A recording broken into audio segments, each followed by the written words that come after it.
안녕하십니까. 조갑제TV 시청자 여러분, 저는 조갑제닷컴의 조셉별입니다. 지금 시각은 2021년 11월 6일 저녁 6시를 가리키고 있습니다. 조선일보 칼럼 하나를 소개해 드리려고 합니다.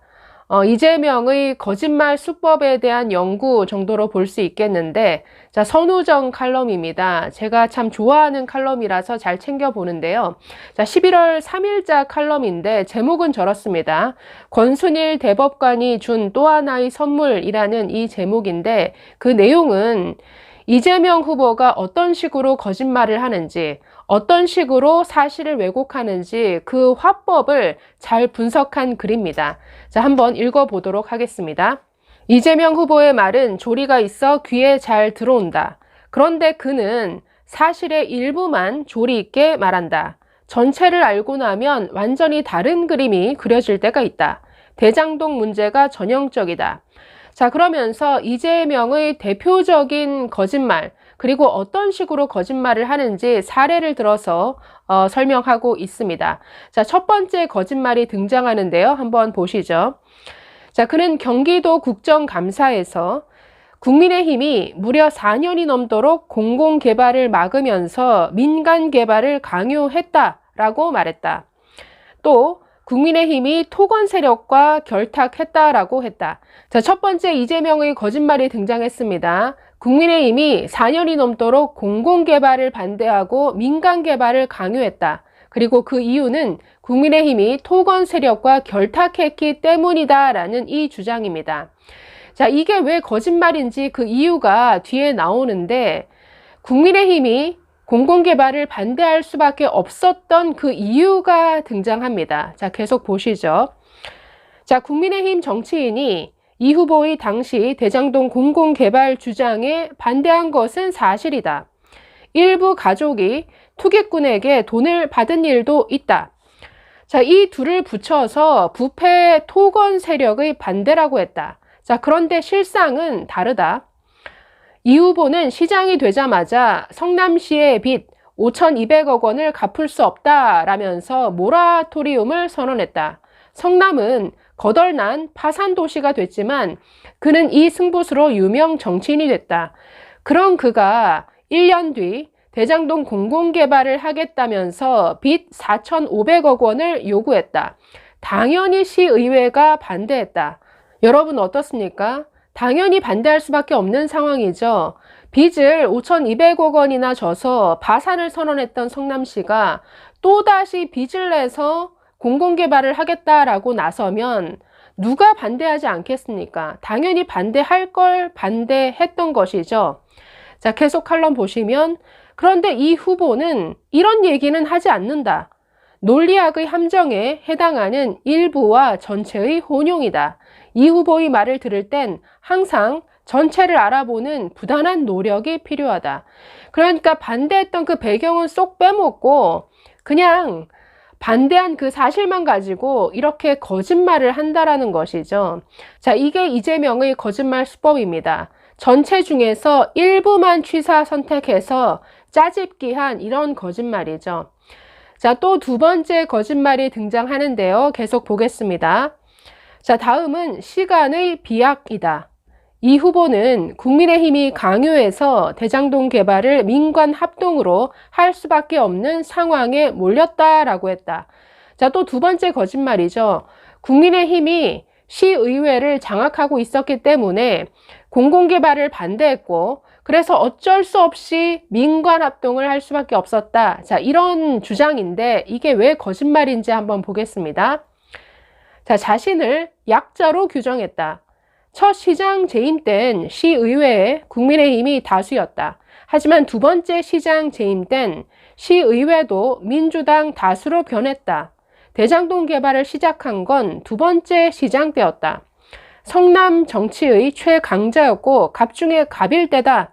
그에게 민관 합동을 강요해서 관철시킬 세력은 성남에 없었다. 시간을 비약하는 방법으로 책임을 국민의힘으로 미룬 것이다. 자, 그래서 시간을 교묘히 섞는다라는 것이죠. 그 시점으로 돌아가면 전혀 사실에 맞지 않는 얘기를 이렇게 거짓말하고 있다라는 이런 분석인데, 이 칼럼에서는 이재명 지사가 이런 기술의 달인이다라고 표현하고 있습니다. 자, 세 번째 사례도 비슷한 사례인데, 자, 형 강제 입원 사례를 예로 들고 있습니다.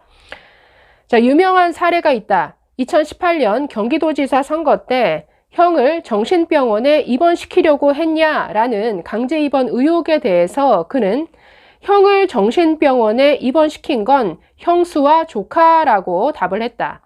강제 입원 의혹은 2012년 일을 말하고 형수가 형을 정신병원에 입원시킨 것은 2014년의 일이다. 2014년의 일로 슬그머니 2년 전의 일을 부정했다. 거짓말이라고 할 수는 없다.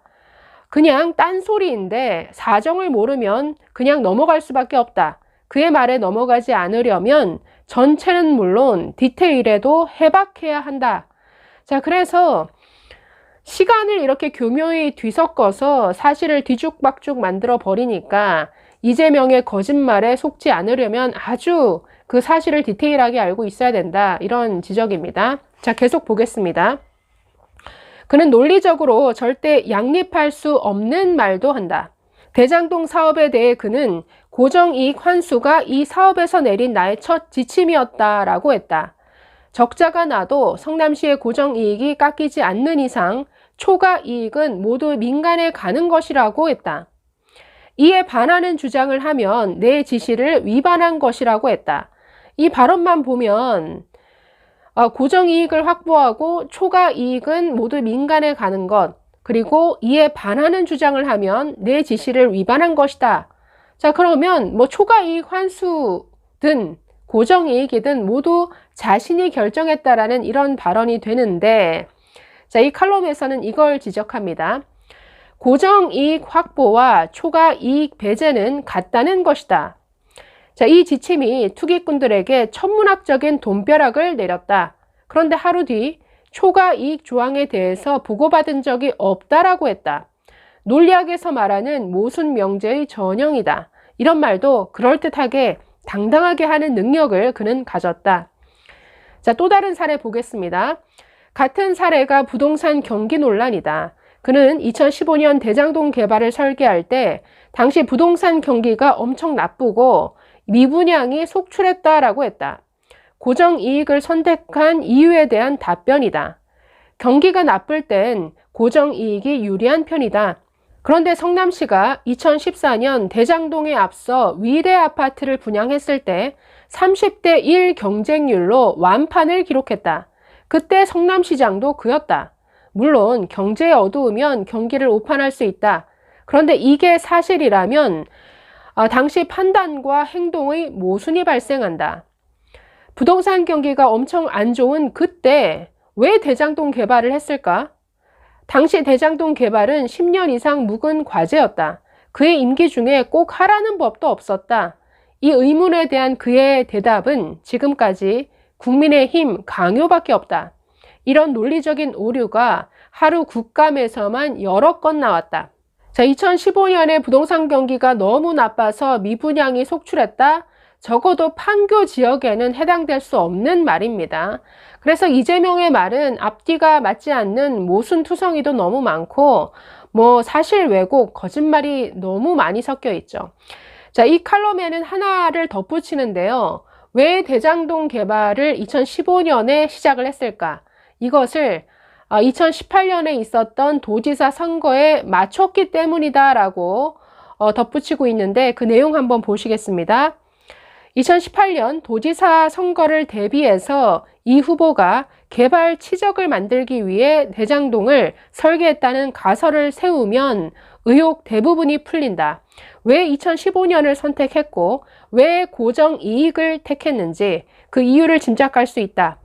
선거 전에 대장동 개발비로 그의 표받친 성남 구시가지의 공원 조성에 가시적인 성과를 내야 했고 배당금 1,822억 원으로 그의 주 특기인 현금 배분을 이뤄내야 했다. 실제로 그는 2018년 도지사 선거 직전 대장동 치적을 담은 선거 공보물 520만 장을 경기도에 뿌렸고 배당금 1,822억 원을 성남 시민에게 1인당 18만 원씩 주겠다고 선언했다. 공익의 사유화라고 할 수 있다. 이런 본질을 말솜씨로 피하려다 보니 화려한 말잔치 속에서 수많은 오류와 억지가 발생하는 것이다. 자, 여기까지 살펴봤는데요. 이 칼럼이 주는 메시지는 하나인 것 같습니다. 이재명이 하는 발언은 무조건 의심부터 해라. 왜? 거짓말일 가능성이 훨씬 높으니까. 참 안타깝게도 이재명의 거짓말에 속지 않기 위해서 국민들이 정말 정신을 바짝 차려야 할 때라고 보입니다. 감사합니다.